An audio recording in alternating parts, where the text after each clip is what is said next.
दक्षिण आकाशातील ताऱ्यांचं वैशिष्ट्य असं की ते क्षितिजाखालील दक्षिण ध्रुवाभोवती फिरत असल्यानं तारकासमूहाची रचना बदलत राहते.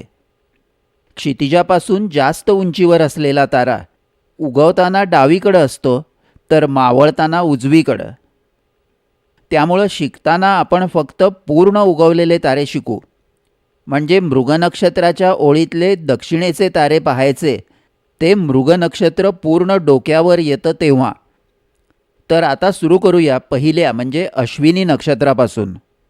अश्विनी नक्षत्र डोक्यावर येतं तेव्हा दक्षिणेला 2 ठळक तारे दिसतात, जटायू व अग्रनद. यातला उजवीकडं व उंचावरचा तारा आहे जटायूचा, तर डावीकडं व क्षितिजाजवळचा जास्त ठळक तारा आहे अग्रनदचा. जटायू व त्याच्या डावीकडचे 2 फिकट तारे मिळून जटायू तारकासमूह बनला आहे.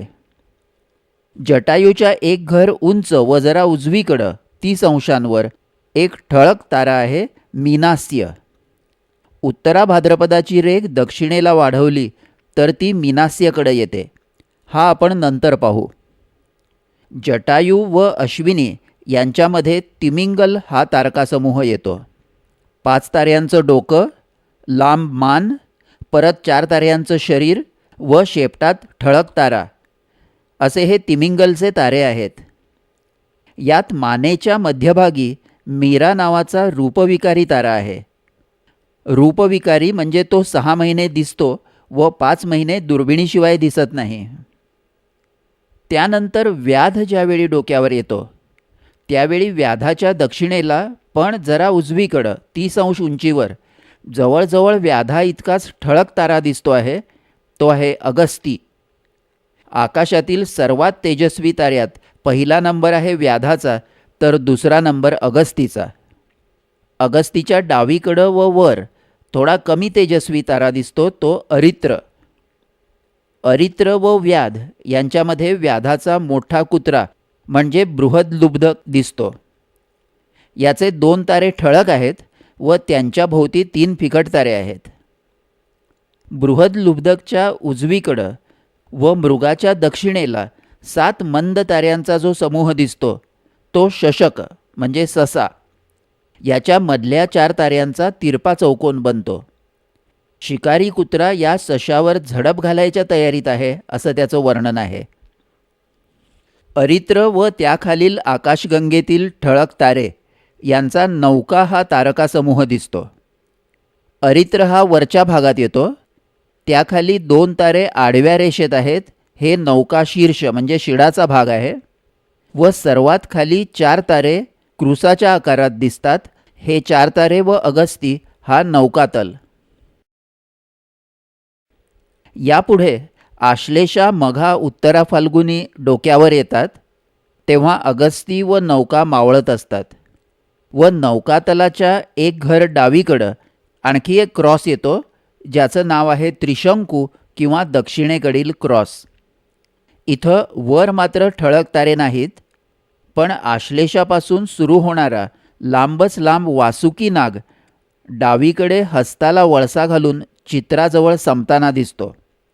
आश्लेषा हे वासुकीचं डोकं.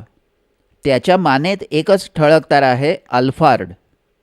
अल्फार्ड ओळखायची आणखी एक पद्धत म्हणजे मघा नक्षत्राचे 2 ठळक तारे जोडणारी रेघ अल्फार्डकडे येते.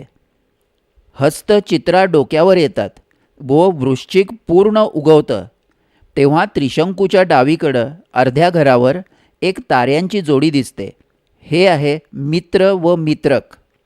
यातला उजवीकडचा किंचित वर व थोडासा जास्त ठळक तारा आहे तो मित्रक व डावीकडचा मित्र. मित्रक व चित्रा नक्षत्राच्या मध्ये नरतुरंग हा प्रचंड मोठा तारकासमूह पसरलेला आहे. नरतुरंग म्हणजे अर्ध मानव अर्ध अश्व, माणसाचं डोकं व घोड्याचं शरीर असलेला प्राणी उर्फ सेंटॉर. याचे 3 ठळक तारे मित्रक व त्रिशंकू यांच्यावर 15 अंशावर आहेत व डावीकडच्या ताऱ्यावर आणखी एक ठळक तारा आहे. यानंतर वृश्चिक नक्षत्र पूर्ण डोक्यावर येईल तेव्हा मित्रकाच्या डाव्या बाजूला अगदी क्षितिजाला खेटून 3 ताऱ्यांचा त्रिकोण दिसतो. हा आहे दक्षिण त्रिकोण. हा दक्षिण त्रिकोण वृश्चिकाच्या नांगीच्या दक्षिणेला दिसेल. यावेळी दक्षिण आकाशाचा वरचा भाग पूर्णपणे वृश्चिकानं व्यापलेला असतो. वृश्चिक मध्य ओलांडून पश्चिमेला जातं व श्रवण नक्षत्र पूर्वेला 45 अंशापेक्षा वर आलेलं असतं. तेव्हा दक्षिणेला आणखी एक तेजस्वी तारा साधारण 15 अंशावर दिसेल. याचं नाव आहे मयूर. श्रवण नक्षत्राच्या 3 ताऱ्यांची रेघ सरळ दक्षिणेला वाढवली तर ती मयूरकडे येते. हीच रेघ उत्तरेला वाढवली तर अभिजितकडे जाईल. श्रवण नक्षत्रानं मध्य ओलांडला की पूर्वा व उत्तरा भाद्रपदा डोक्यावर येतील. यावेळी मयूरच्या एक घर डावीकडं व थोडं उंचावर एक ताऱ्यांची जोडी आपल्याला दिसते. हे आहेत बक. त्याच्या डावीकडं व बऱ्याच म्हणजे 30 अंश उंचीवर एक तेजस्वी तारा आहे. त्याचं नाव मीनास्य. उत्तरा भाद्रपदाच्या ताऱ्यांची रेष दक्षिणेला वाढवली की जो पहिला ठळक तारा दिसतो तो मीनास्य. पूर्वा व उत्तरा भाद्रपदाच्या उजव्या बाजूला मीन हा तारकासमूह येतो. यात 2 मासे आहेत, एक उभा व एक आडवा. आपण पूर्वेकडे तोंड करून पाहू.